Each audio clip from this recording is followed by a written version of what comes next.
Welcome, everybody, to the first official public meeting of the Ontario, Canada Obelisk of the Novus Ordo Luciferi. The word Lucifer means bringer of light, and it is with this Luciferian spirit that we present today's meeting publicly, that we may foster the sharing of knowledge with one another and the cross-pollination between various different paths. So today we actually have a guest speaker. Okay, I will bring her on. Hi, Liberty. Welcome to Hi. the meeting. Thanks for coming on today. Yeah, thanks for having me. So you are an artist and a marketer, and you study the occult as well. Yes, I do. You have been studying witchcraft since you were 12 years old. Yeah.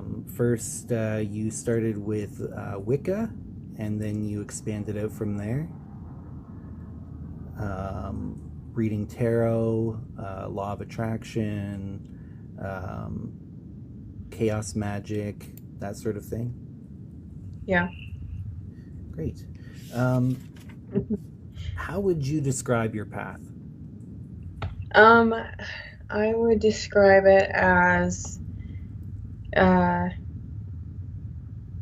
I guess the middle way, if you will, neither right hand nor left hand, and I personally don't find uh very much of a distinction between the two.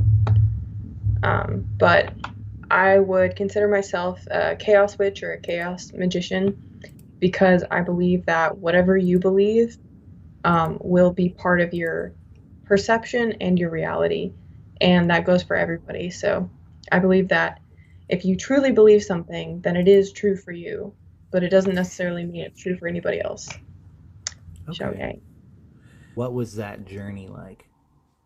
The crazy, absolutely insane. I was raised Mormon actually, and I was pretty into it. I was like, "Yep, let's go, Jesus all the way."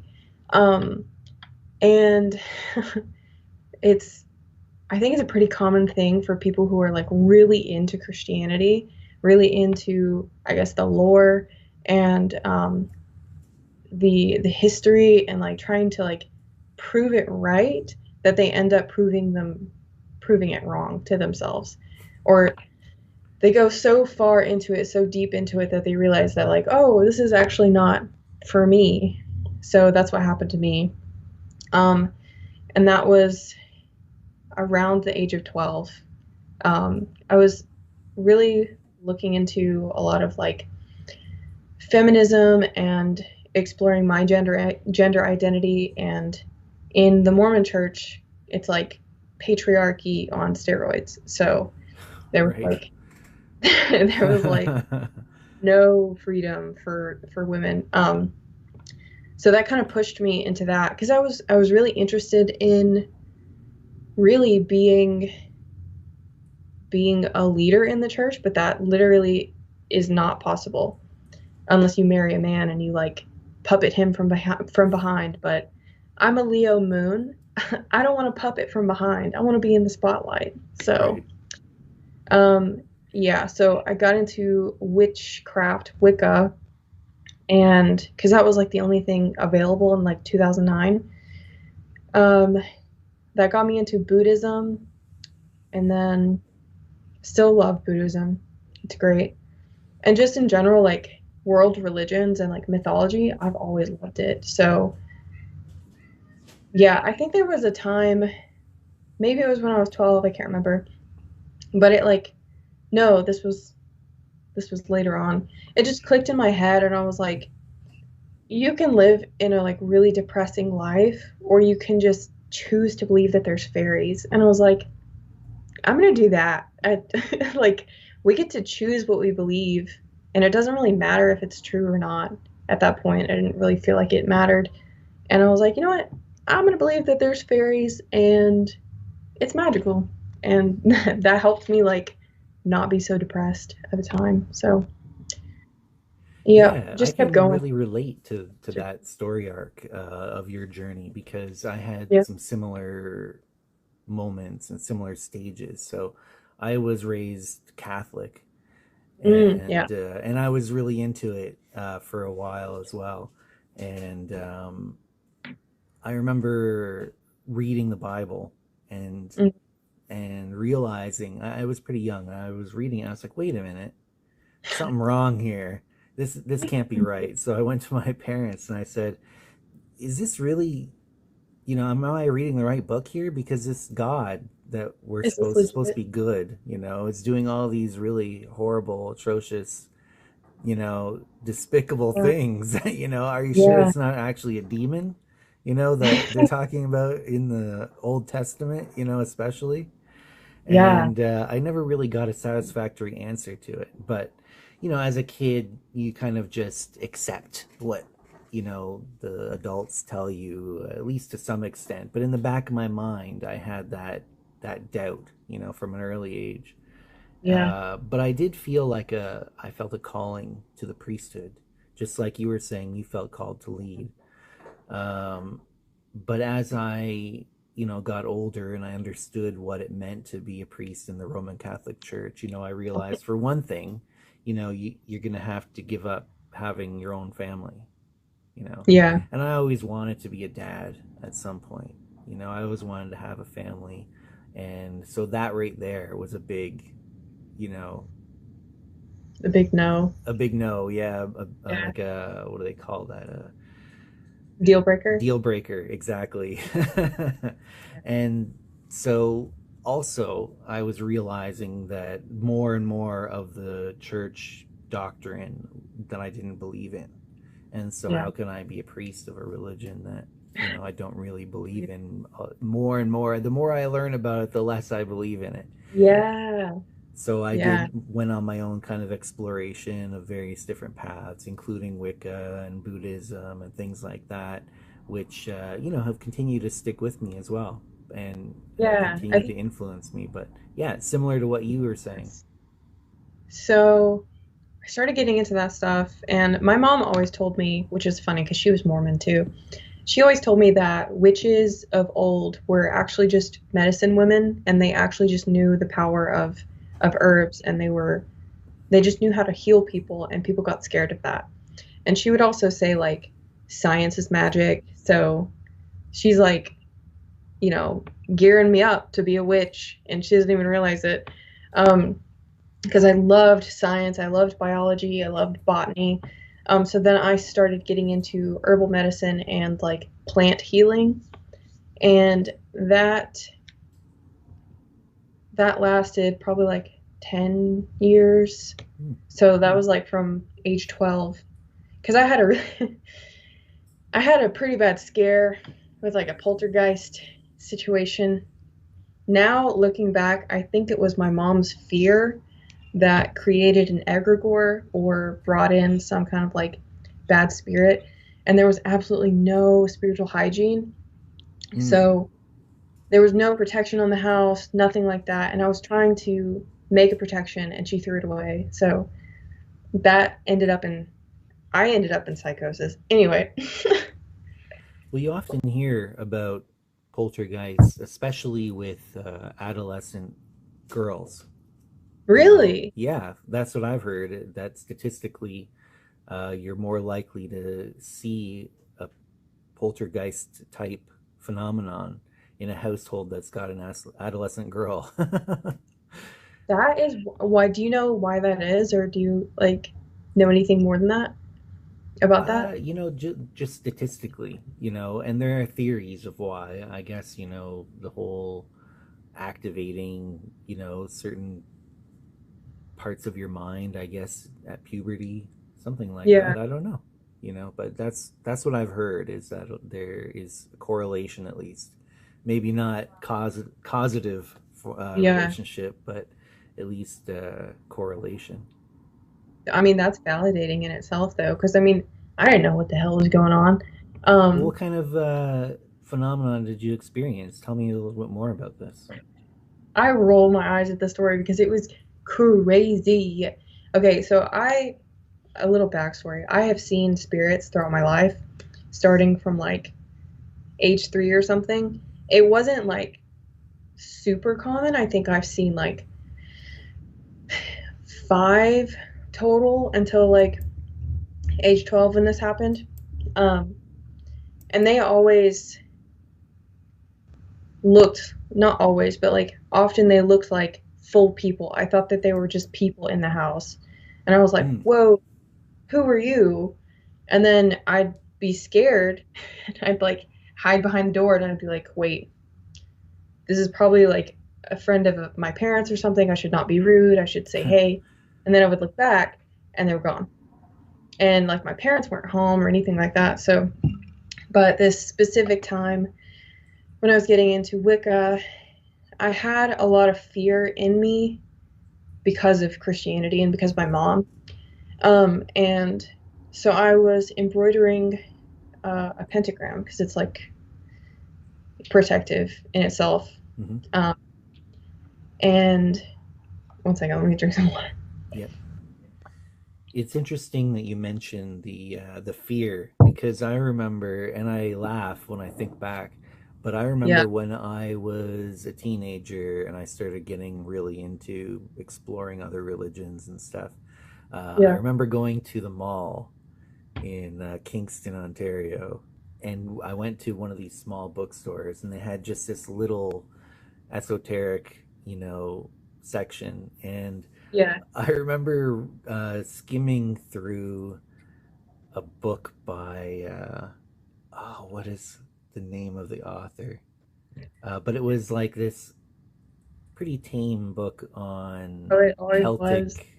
Celtic shaman, neo Celtic Oh, yeah, shamanism, you know, and yeah, it was mostly guided meditations, or astral projection based, yeah, things where she would explain the scenario, and then you would kind of visualize yourself going through that, and yeah, that was pretty much it. And it was, but it was not Christian. It was yeah. Celtic shamanism, Were your hands and like shaking as you were holding? You're like, oh, practically, I was not quite to that level, but I it did cause me some fear, to even pick it up and I like want to open some actually read it, portals. because when you're raised Christian, that's instilled in you that even Yeah, like certain knowledge can be dangerous to have, you know, to yeah, read a book, is dangerous. totally. Yeah, And yeah. I remember that one, reading that pretty tame book, at the time. It actually caused some fear that I had to overcome to read it. I did end up buying it and reading it, and I read a couple other books by that same author. But now when I look back, I think that was, some pretty tame, compared to some of the other things that I've been reading, regarding like Oh my gosh. actual Now, left hand path, material, yeah. So I was absolutely terrified of demons. I had nightmares all of the time, and I was like, oh, I don't want to like invoke any demons. No, don't do that. I work with demons now, like, not afraid, not afraid. But at the time, I was embroidering a pentagram to Mhm. protect myself because I was getting into magic and I wanted to make sure that I protected myself. And I'm sure I was like doing, what's it called? Like casting a circle. I'm sure I was casting a circle like all the time. Um, but I was like shaking as I was like embroidering this pentagram. And I was like, literally, it felt like I was like on the edge of reality. And turns out I was. I didn't have the spiritual hygiene to understand like that when you go into trance, if you have no ritual, you can very often trigger psychosis. And so this particular day, I was embroidering I think I'd finished the pentagram, and then I put it on my like desk or something. And I came home from like a karate class, and I don't know why I went to go check the pentagram. I guess because it made me feel safe. It was kind of like a blankie, like a baby witch blankie. Um, and I went to go see it, and it wasn't there. And nobody else, like, there was no other reason it wouldn't be there other than my mom threw it away. Because I think she had, like, threatened to throw it away before.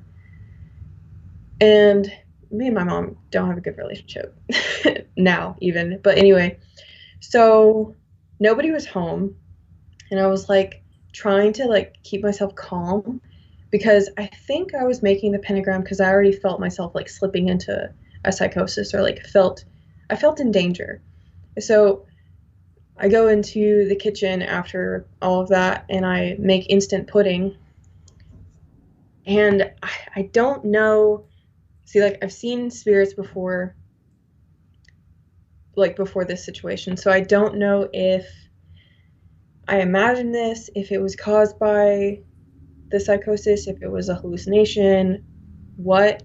But I was making the instant pudding, and the spoon was up, like, on the bowl, and I was freaking out, imagining, like, I just felt this, like, older man energy, like, come through the backyard, and he just felt, like, really threatening.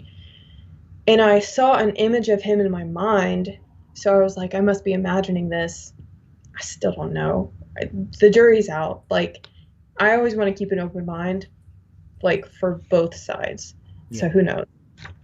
But I was imagining, or, I saw in my mind's eye that he was coming up the path from the backyard into the house. And then the spoon from the instant pudding fell, but I saw in the corner of my eye this shadow hand, like, move it. That was it. I flipped out. It sent me into a spiral. Basically, it knocked the spoon off. Yeah. It looked like the shadow knocked the spoon, and then it fell without you touching it. Yeah, I was like 2-3 feet away. It was because I was waiting for the pudding to set, and the spoon was still in there. And then it moved, and I was like, oh, nope. So what happened? What was the aftermath of that? I flipped out, and I went to go stay with my dad for 2 weeks to calm down. And I guess that is when I stopped doing witchcraft. But it was really just spell work that I stopped doing. And I focused on herbal remedies and health and stuff like that. I think I was still interested in correspondences, like, with herbs, but it was mostly herbs from then on, because I was like, there's too many ghosts in my brain anyway. like I feel energy too much anyway, like, and I didn't know how to protect myself at the time.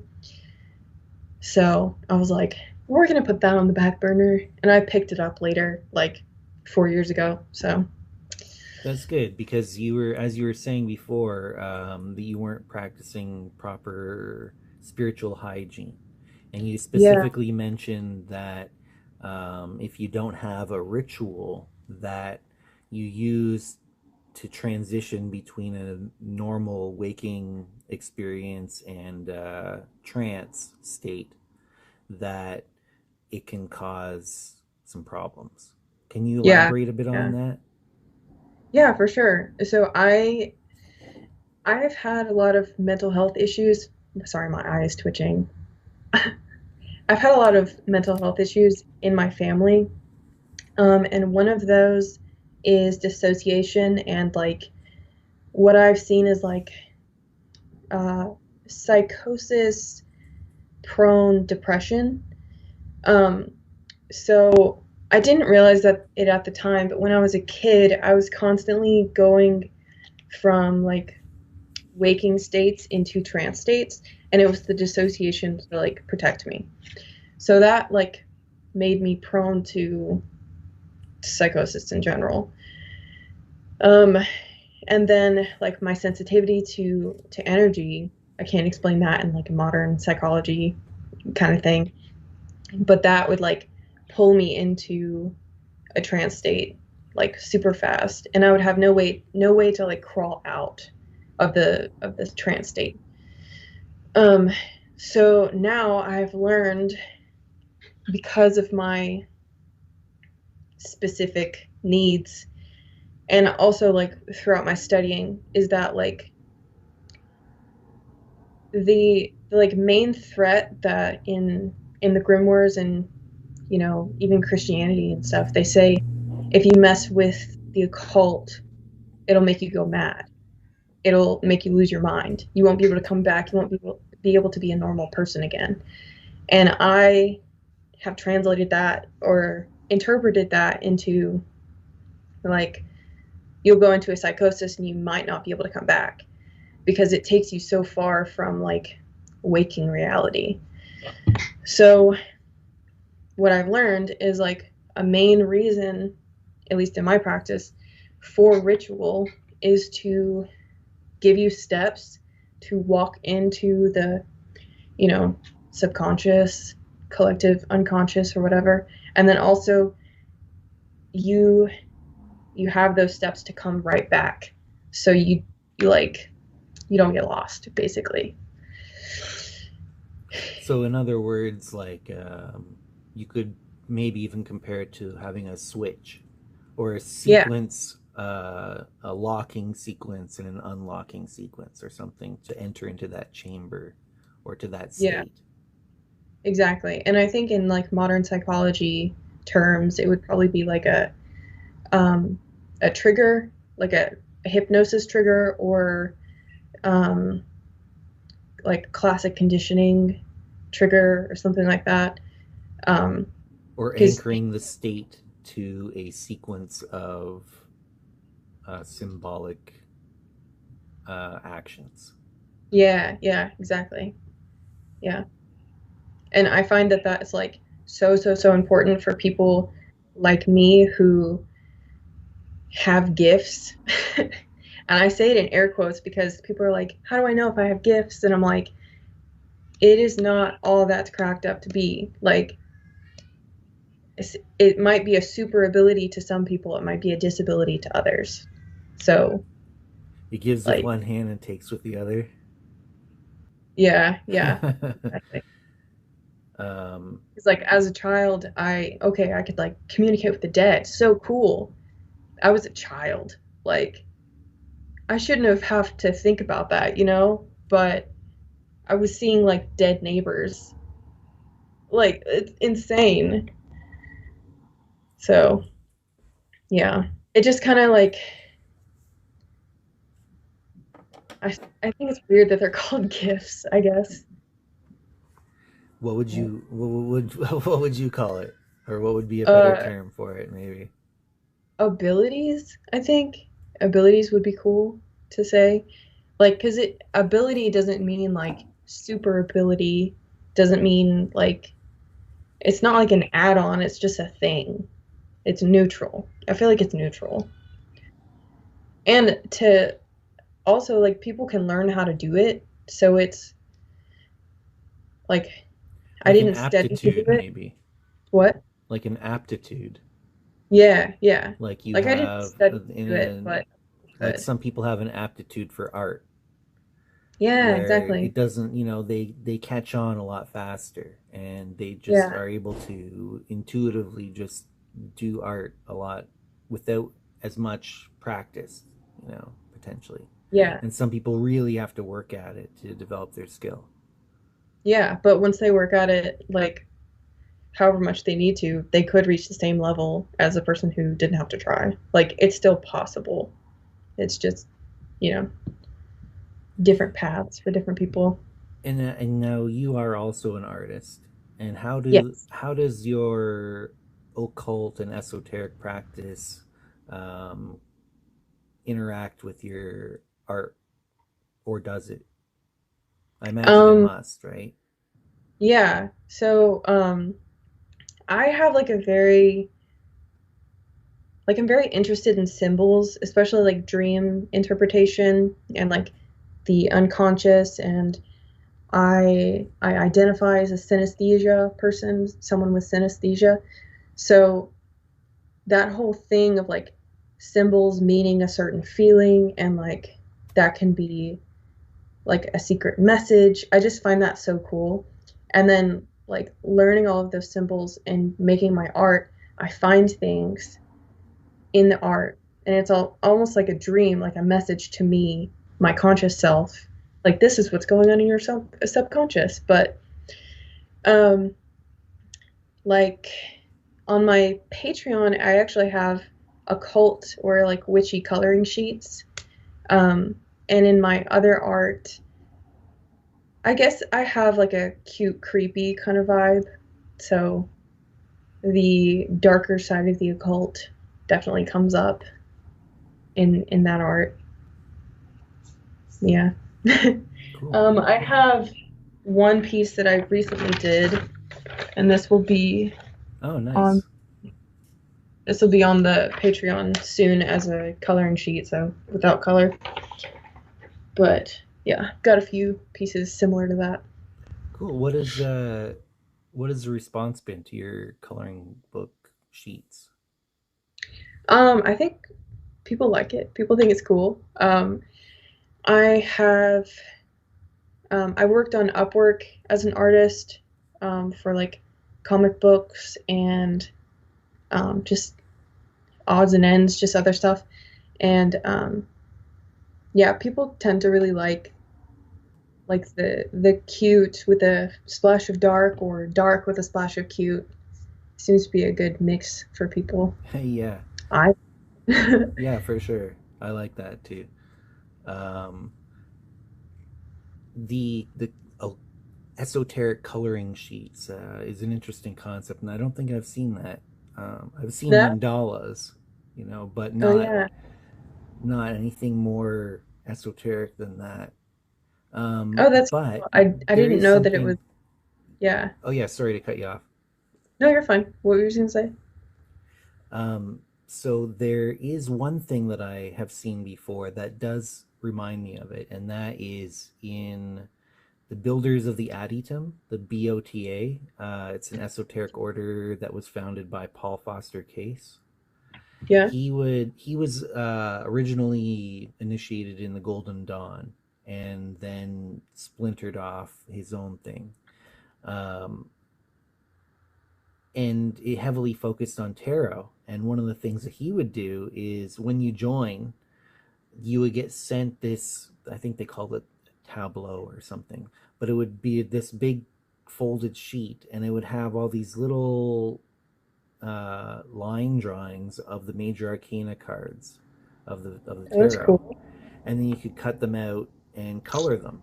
And what I did is I took them and I blew them up. So each one was like an 8.5 by 11 on a piece of card, and then I could paint it or color it a lot more, intricately. Into Yeah. yeah. And one of the cool things about that is it really kind of cements the card in your mind when you're coloring it, each individual card.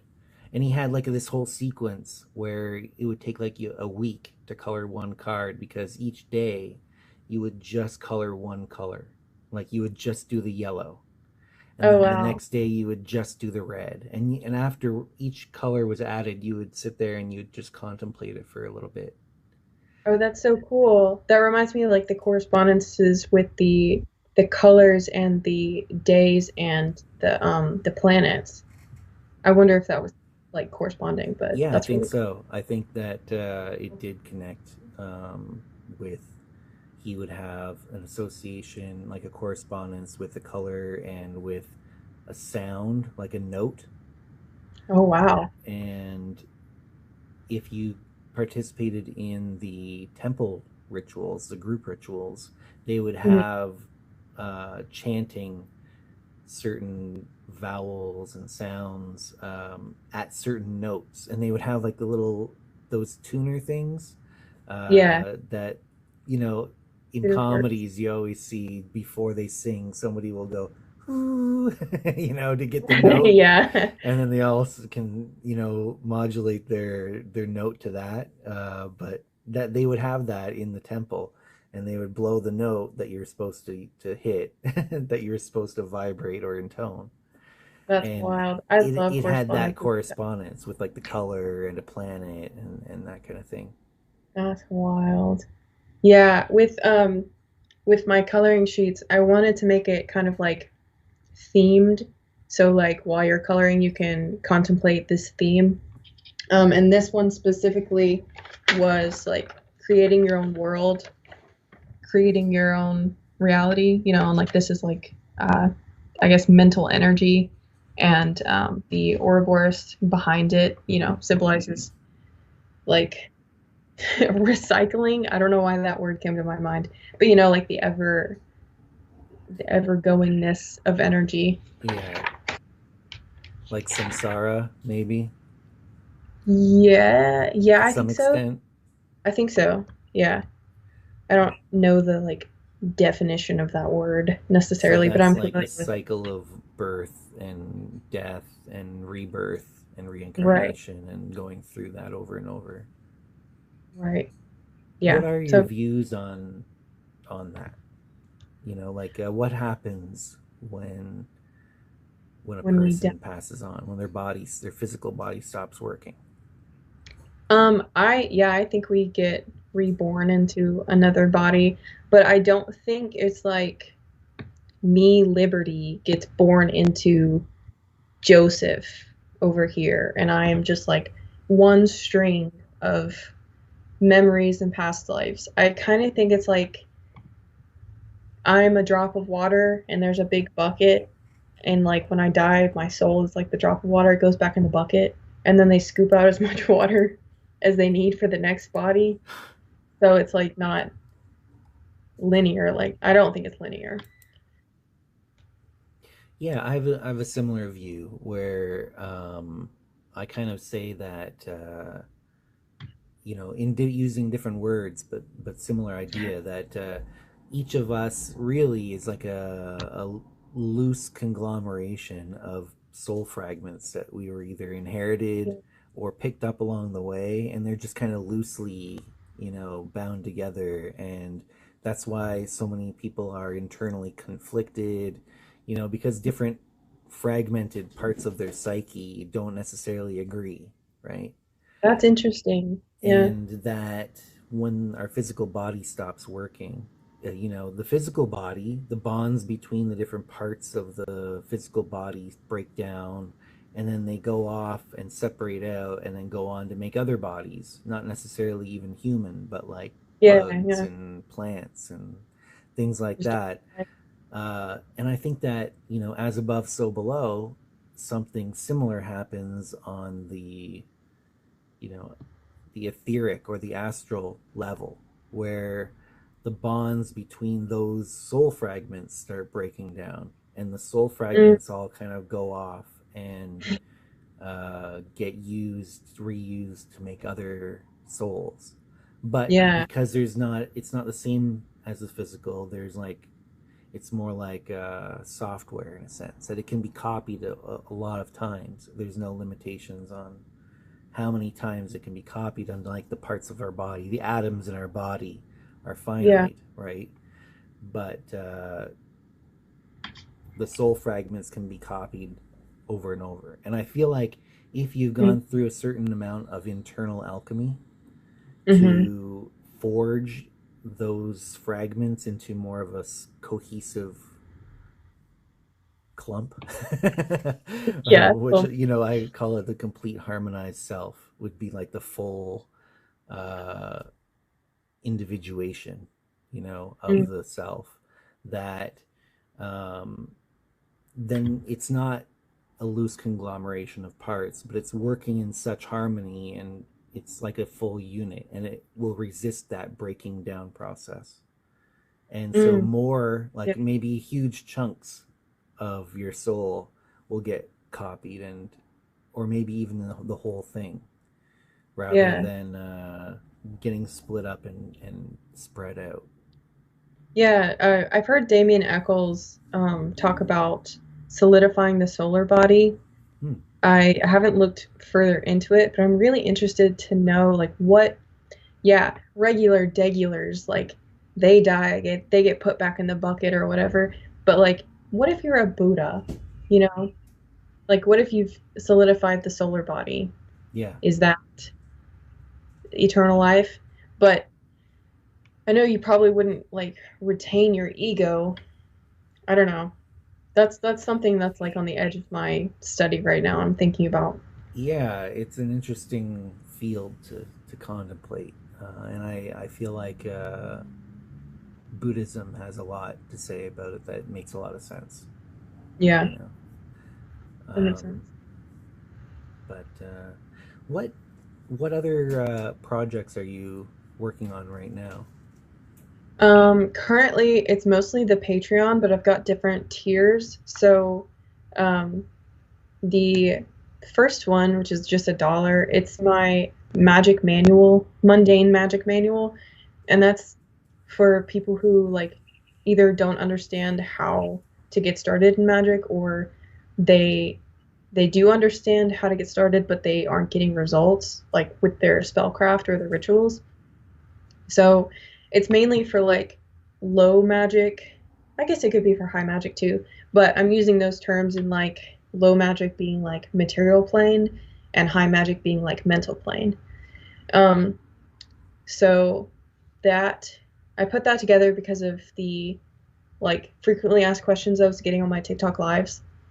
And then there's a second tier, which is my coloring pages. I've got like articles of like what I'm thinking about, and then also it's kind of like articles slash study notes because I'm like talking about stuff I've already studied, and then I'm talking about stuff that I'm currently studying. So I'm just like playing around with ideas, and hopefully we can like get a discussion going with that on there. And And what how much else? is that second tier? Oh, the second tier is $2 a month, so pretty expensive. Might break the bank, but yeah. And Um, did you have another tier beyond that? I just made another tier, which would be one monthly Celtic Cross reading in Mm. tarot, and that's like that would last like probably around an hour. I don't know if I just said it's $50, but um, that's 10 cards and an hour of asking questions, and I pull additional cards if like if nothing's clear, I keep pulling until it's clear. So those are Cool. the three tiers I've got so far. Yeah, that sounds great. And other than that, just doing TikTok and YouTube and hanging out, you know, working, studying the occult. What kind of material would people expect to find on your TikTok, for example? On my TikTok, I post dumb, silly stuff, and also I try to explain. So, like, I'm a Gemini rising. I really like to talk. Also a Leo moon, so I like to be in the limelight talking. But I'm also a Virgo sun, so I like to meticulously take um, these concepts that aren't very solid and then morph them into words and try to explain it to people in like an easy way.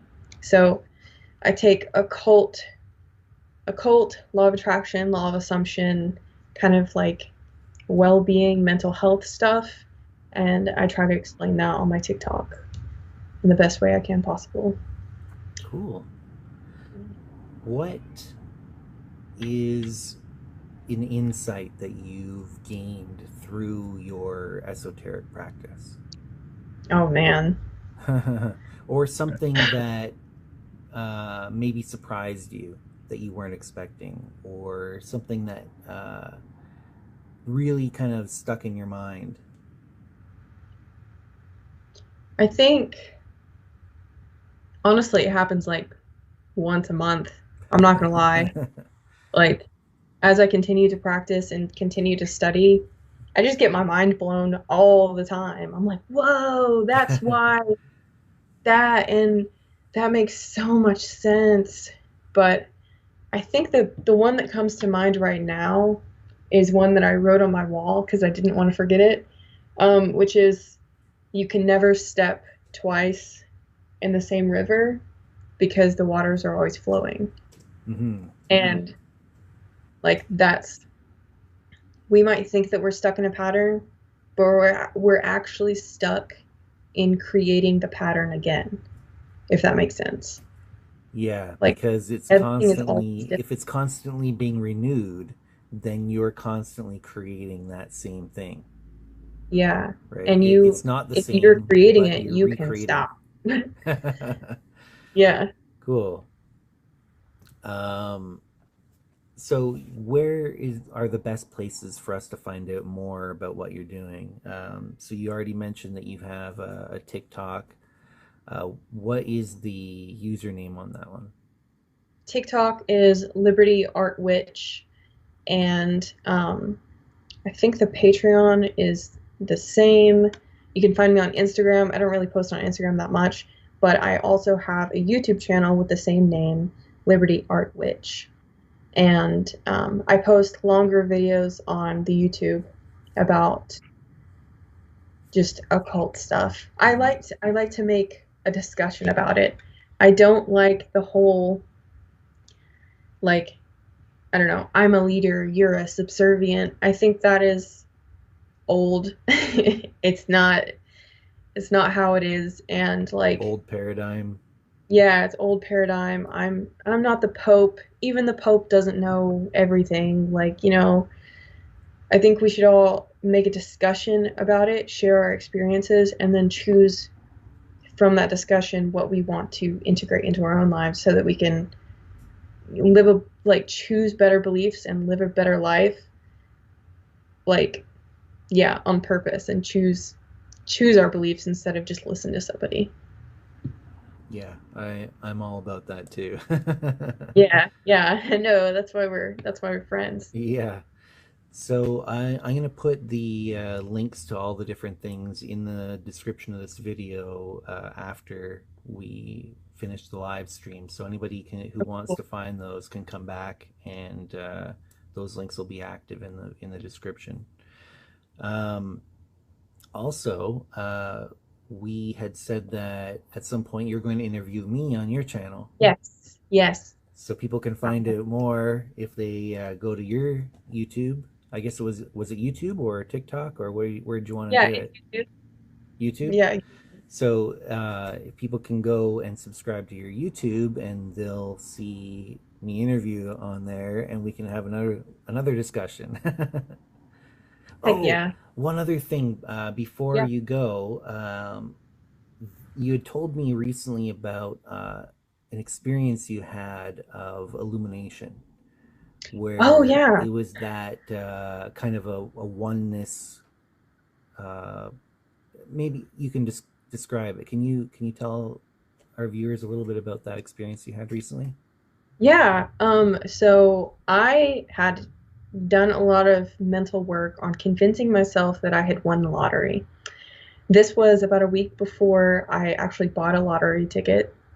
Um, I got the lottery ticket. I came home and I've never bought the lottery ticket before, so I didn't know how it worked. But the lotto numbers were going to be pulled like the next day at like 10 p.m. I usually go to bed at like 8 p.m., so it was like this whole ordeal. That day, um, I was like super anxious. I was like, oh my gosh, what if I don't win the lottery? What if I don't win the lottery? And it was, I think, right after I checked the lotto numbers and I realized I did not win the lottery. Okay. Um, yeah, I did not win the lottery. That I was like, really? I had gotten to the point where I felt like I had already won the lottery, that it was so surreal that the 3D was not reflecting what I knew to be true. Hmm. And in that moment, I stared at my dirty kitchen and I looked at the pot that was still on the stove, and it just hit me. I already have the lottery. The lottery is being alive. And everything looked, even though it didn't look, I didn't see actual light, but everything looked like it was shining from the inside. There was just like in my third eye, in my brain eye, it was like this orange, yellow, like green kind of like glow on everything. And it lasted about 30 minutes, and I was just tears streaming down my face, laughing because I was like, it felt like I finally got the joke. I got the joke, and it was like I was breaking the fourth wall, but I was the only audience, and I was also the only actor. It was so weird, and now the feeling, the visceral feeling, is like left me because it was, I can't remember, a couple weeks ago or last week or something. But it was insane, and it made me realize that like enlightenment is totally possible. It's literally with you all of the time. And also, people who are enlightened, they just they're just happy. Like, I don't feel like they know way more than you. But Yeah, yeah, what uh, happened? that's really cool. And I've had a similar experience. And when one of the things that it struck me was how similar that experience is to being in a non-lucid dream and Mm, then realizing that it's a dream while you're in it, and yeah, then being like, oh wow, this is a dream, and then everything changes. It's yeah, like it's lit up from within, and you feel like it's everything is alive in some yeah, way and deeply connected to you. yeah. I did feel a complete oneness. Like, I felt it was just silly. Like, this whole thing is just silly. Like, I cannot express to you how silly this all is. Like, it's just a silly joke. I love that you It's described it so, as a joke and as like breaking the fourth wall. yeah, it's That's so so perfect. funny.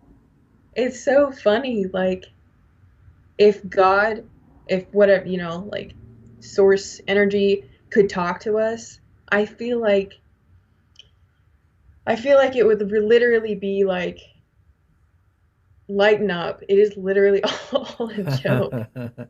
And I it's like the for you. pun Like, there the joke too. is for you. What? Lighten up, the Yeah. illumination. Yeah. Yeah. Lighten up, get enlightened. Enlightenment. Yeah, get enlightened. It's just all silly. And it kind of reminds me of like the laughing Buddha, Yeah. you know, Yeah. or the trickster, the trickster archetype, all these different, mythologies. Yeah.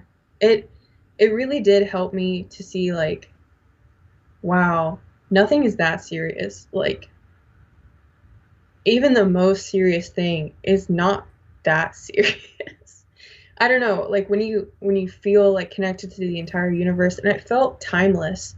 So it kind of felt like, and by the way, I think my ego like came for a vengeance afterward, but um it felt like my ego was like taking a break, and yeah, it was timeless, and like a death wasn't even on my mind. But if I thought about death, I'd be just like, whatever. It's the same as a pot, like, or a kettle or whatever. Also, there was like an extreme equality. Like, there was dust on my microwave, and it was perfect. It was just, oh, I didn't mention this before. You know, when you look at um like a miniature model, and it's extremely detailed, and like there's dust, there's like, I don't know, water damage in the model, Hmm. and you're like, oh, it's so cute. Like, they did such a good job. It looks so real. That's how it felt. It was like, wow, they did such a good job. This looks like life. And it, like, I couldn't be mad at anything. Like, there were dirty dishes in the sink, and I was like, that's so beautiful. Like, yeah, I just can't explain it. Yeah, it has such strong parallels to the lucidity moment that Yeah, occurs in a dream when you realize that you're dreaming. that Yeah. I feel like that it's a type of lucidity of the waking dream in a sense. Yeah. I think it really is. I think I was listening to The Power of Now like right before that. I think it was part of the like probably a catalyst for this Mm, happening. But in The Power of Now by Eckhart Tolle, um, he talks about enlightenment being like just a higher consciousness. And I feel like he was talking about like a lucidity of mind, of just living. I totally agree. And I think so I too. like want to get there. And it's interesting that you said that about the dust because in like a really strong example that I had when I experienced that, um, I was looking out at the pavement and I was Mm, thinking the pavement, you think of it as such an artificial thing, yeah, like generally, usually. But even that was glowing and alive and yeah, connected to me. And so when you mentioned that even the dust was perfect, it yeah, that connects with me when I was thinking about the pavement. I was looking at and just thinking that even that is alive and vibrant and full of, you know, the spirit, I guess you could say. yeah, yeah. The like life essence. There was like a piece of dust like falling like through the air, and it was just it was like I had these like zoom in, zoom out goggles like the whole time, and it lasted about 30 minutes. I was crying and laughing the whole time, and I maybe it was like my third eye or like my inner eye, but it just felt like I could see the smallest details at the same time as viewing like what I could see as like a human. And it was like a huge dance. Like everything was just dancing. That's great. Yeah. Well, let's leave it on that high note. I want to thank you for coming on today and Yeah. sharing your journey and your experience and insights. And And I appreciate it. I appreciate being on here. It's good to talk to you also. thanks. Likewise. And I'm looking forward to being interviewed on your channel. Yeah, definitely. Okay, So cool. that'll come up soon. We'll let everybody know when Yeah, that's definitely. scheduled to. Great. And we'll talk to you again soon. Okay. Bye-bye. Okay, bye.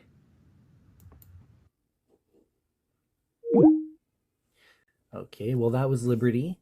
And one of the things that I want to do on this channel is for these Novus Ordo Luciferi meetings is to have guests on from various different paths and people that aren't necessarily people that you may have heard of from this author or that author or this head of this order or whatever, but people who are doing real work, um, engaging in projects and esoteric practices and living their lives and gaining insights and sharing it with others, and to hear their stories and to see what they went through. And um, so we're going to have more guests on here. Some of them are going to be members of the NOL, and some of them are going to just be guests.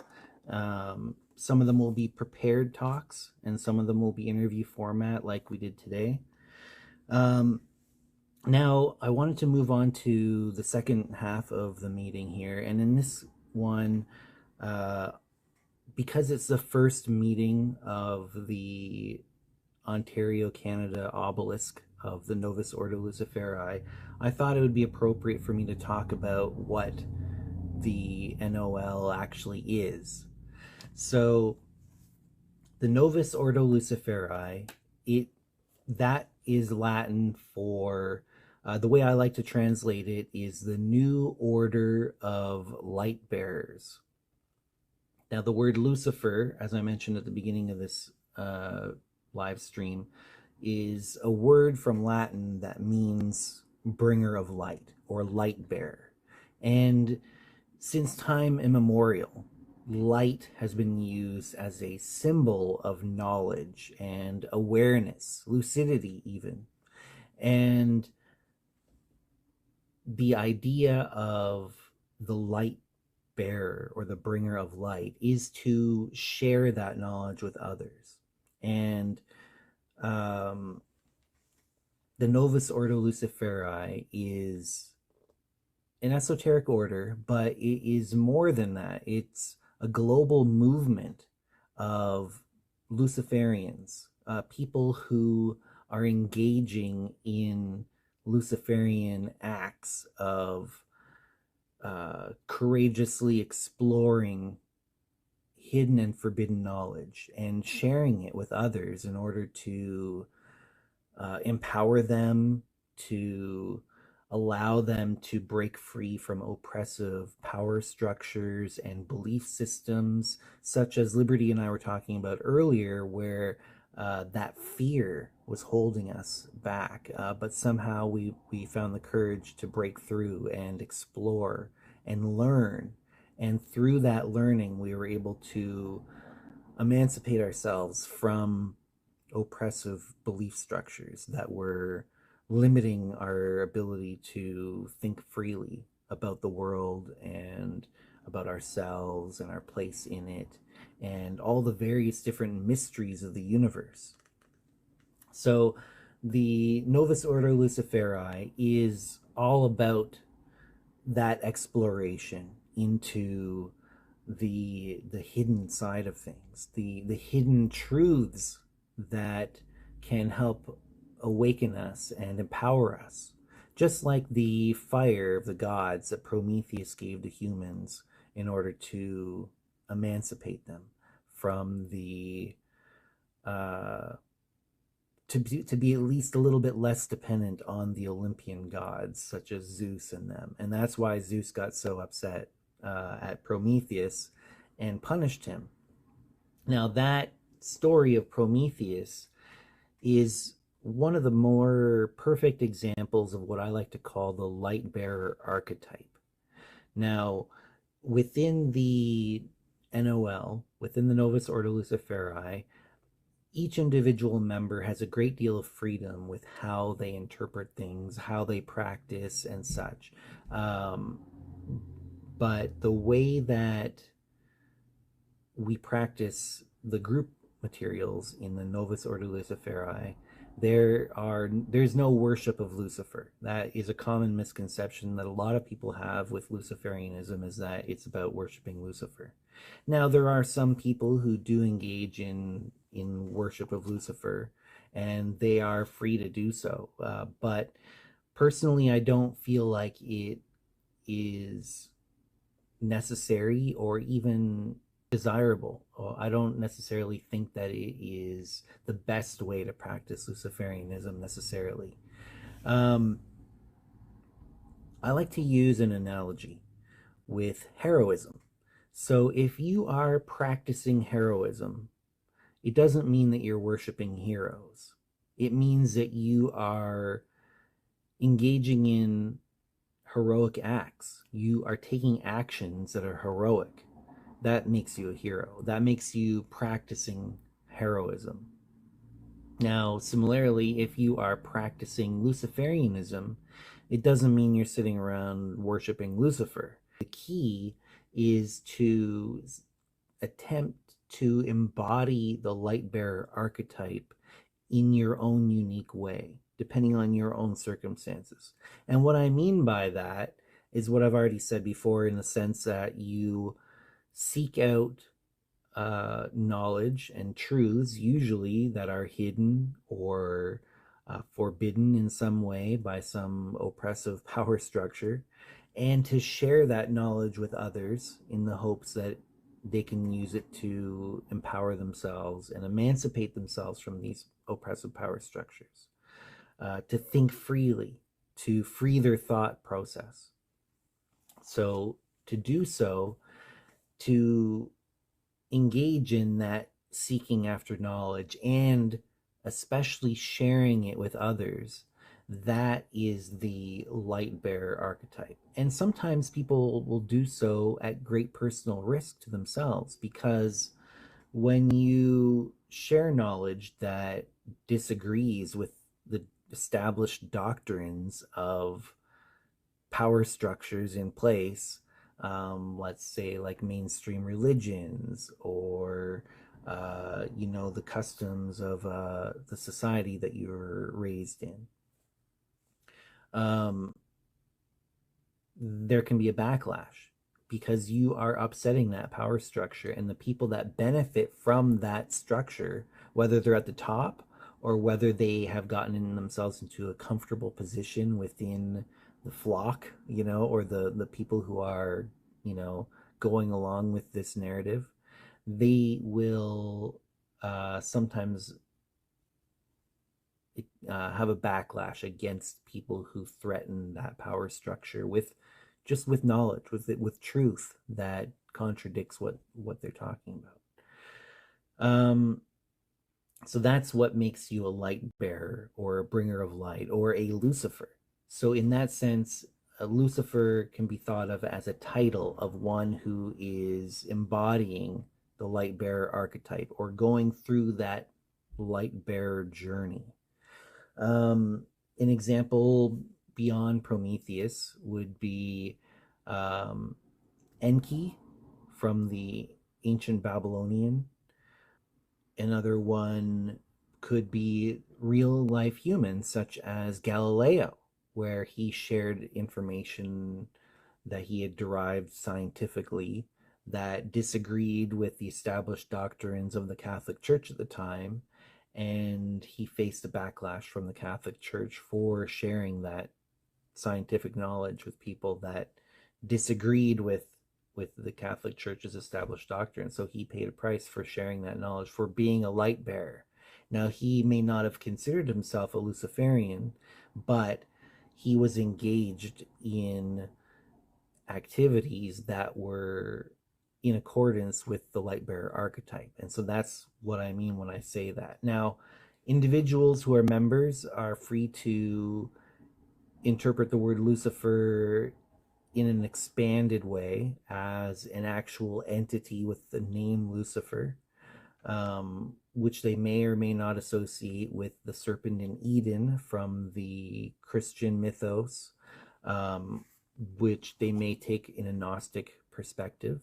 I myself consider myself a Gnostic Luciferian, and the Novus Ordo Luciferi has a set of teachings which I like to describe as alchemical and Gnostic Luciferian. The other thing I wanted to mention is I referred to this as the first meeting of the Ontario, Canada Obelisk.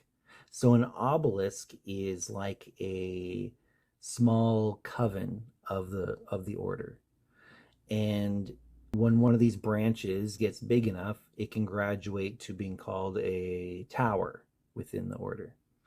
And even beyond that, if it meets certain requirements, a tower, they can decide to engage in planetary magic in the Babylonian mythos style, inspired by, and that would be called a ziggurat. So you can start out as an obelisk and then graduate to tower, and then if your local group wants to start exploring Babylonian planetary magic, then it can also become a ziggurat and go through a series of lodge style degrees that explores that planetary magic in that format.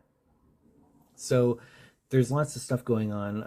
There can also be decentralized obelisks and towers that aren't geographically based on a physical jurisdiction. And these would be based on more of a special interest or theme, and would act more like an inner order. And these can have members that aren't necessarily physically located close to each other, but they all share that common interest in that theme of that inner order or their decentralized branch.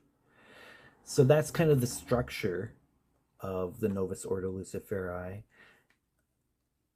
Now, how do you join? What you would do, there are a couple different ways that you would join. You can go to novusordoluciferi.org and you'll find links there. But one way that you can join is by joining the Patreon account that I've set up for this.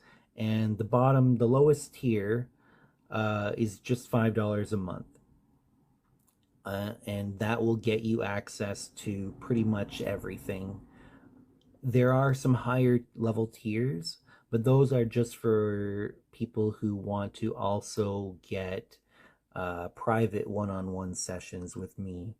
So you can pay a little extra, like I think it's a $50 tier that will get you one 1 hour private session with me per month. And so on with the higher tiers. It's just more private sessions you can get with me. But the $5 tier gets you all the perks except for those private sessions with me.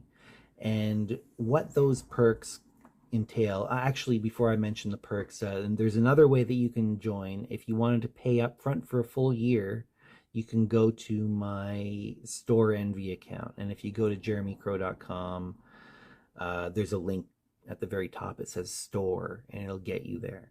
But you could also go to novusordoluciferi.org and the link is there as well. And you can pay $55 up front for a full year of membership.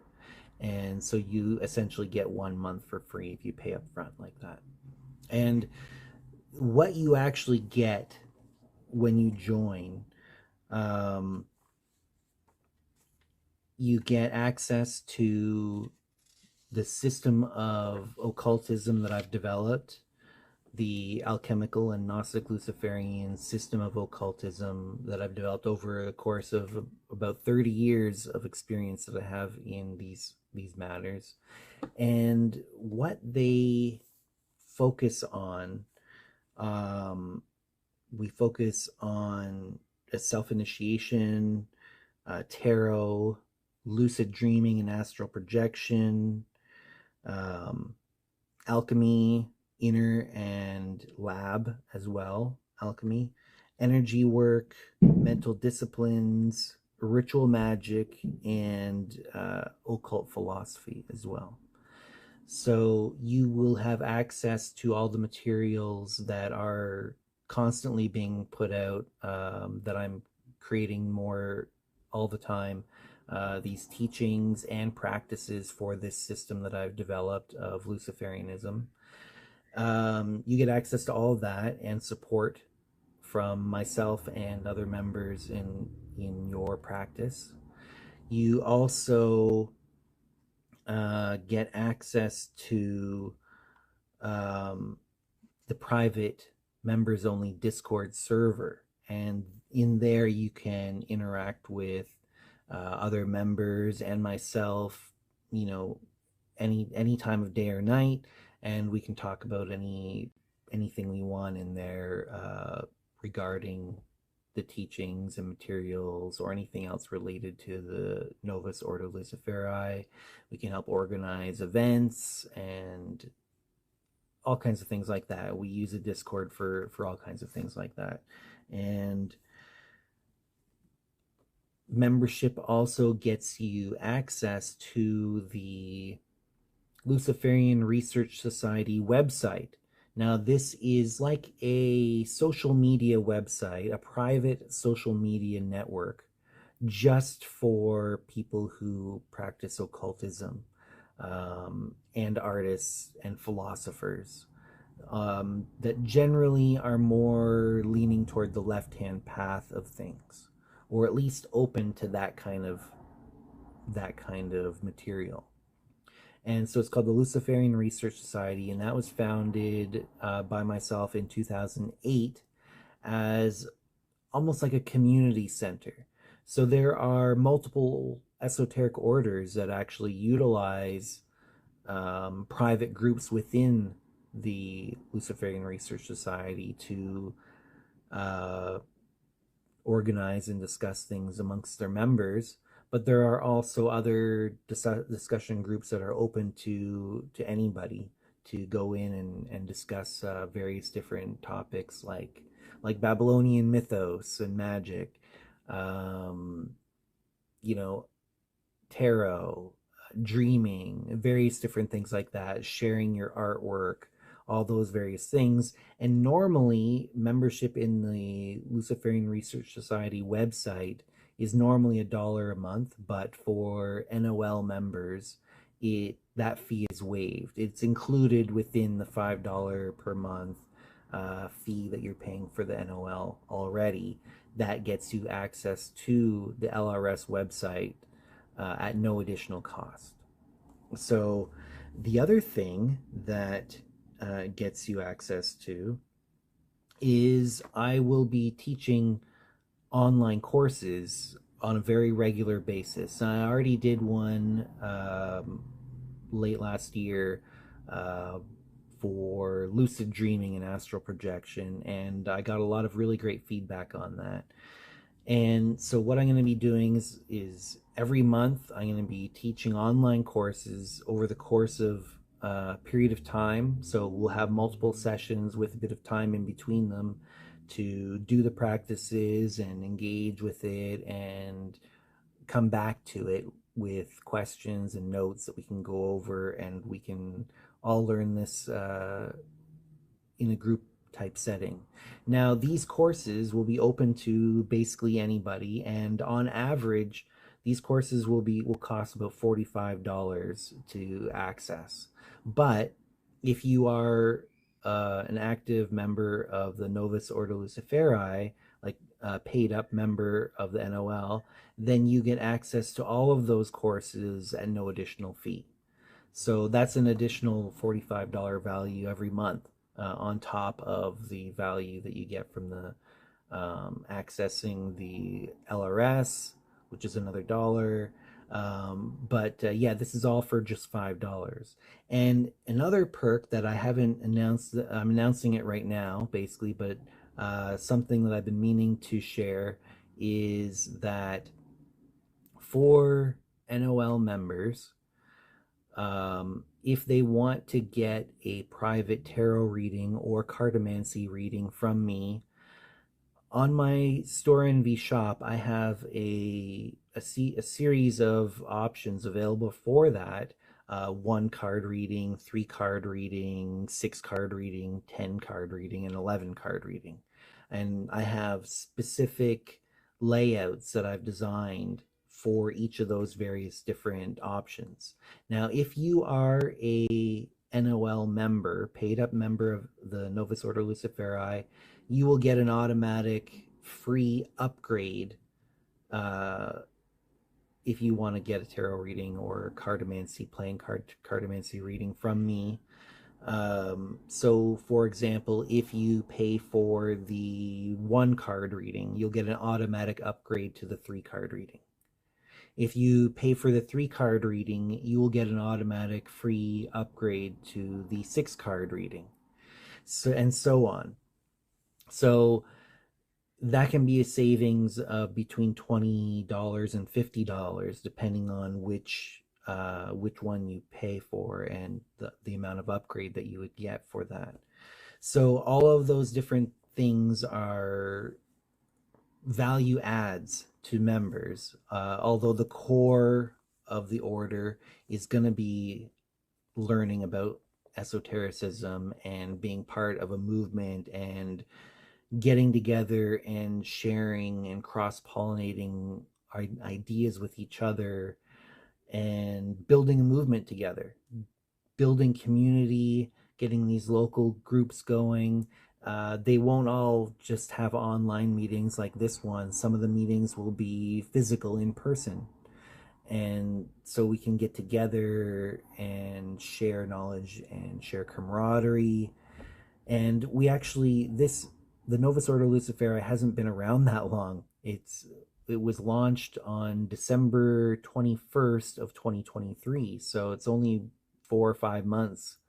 And we already have members in 6 different countries around the globe. So we have Canada, United States, Mexico, Brazil, Australia, and Egypt. We even have a member in Egypt, and it's growing from there. And so you can be part of that movement, and we can share knowledge with each other, and we can share knowledge with the rest of the world as well through public outreach and engaging in public discussions such as this, public rituals. There are group rituals that you're going to be experiencing if you follow this. Even as a non-member, you get to experience a lot of this stuff. So I encourage you to subscribe to the channel here. This is going to also be mirrored on the social media platforms specifically for Novus Ordo Luciferi, including a YouTube channel, TikTok channel, Instagram, and Threads. We even have a Facebook discussion group on there as well that's open to non-members that can explore the public material at least, and so that we can share this with the world and with people who are specifically looking for that information. Let me just take a quick peek here and see if there are any questions. Let's see here. Oh, Seamus said my wife just mentioned Galileo right before you did. Liberty said, will you do a bookshelf tour someday? Yeah, absolutely. Yeah, I've got a bunch of cool ones that I meant to ask you for a book recommendation, but maybe we'll get into that when you interview me on your channel. Oh, one person, Aradia Phoenix, says they do have a question. So to become a member, you just subscribe to Patreon. What about the rite of self-initiation? Okay, yeah, so that's a great question. So there are multiple levels of membership. Just being a subscriber on the Patreon gets you access to the materials, but it's up to you if you want to actually put them into use, to actually engage with those materials, is up to you. So you are encouraged to put the materials into practice, and that includes practicing the ritual of self-initiation, which I provided to exclusively to members that they can utilize to form a connection with the egregore of the order and to enhance their experience of learning the system that I'm teaching within the NOL. And so you get access to all of the different benefits and perks just by being a subscriber to the Patreon or by paying up front through the Store NV shop link. To pay up for a year. That gets you access to be a member, but you aren't fully initiated. You're not a fully initiated member until you've done that self-initiation rite at least once.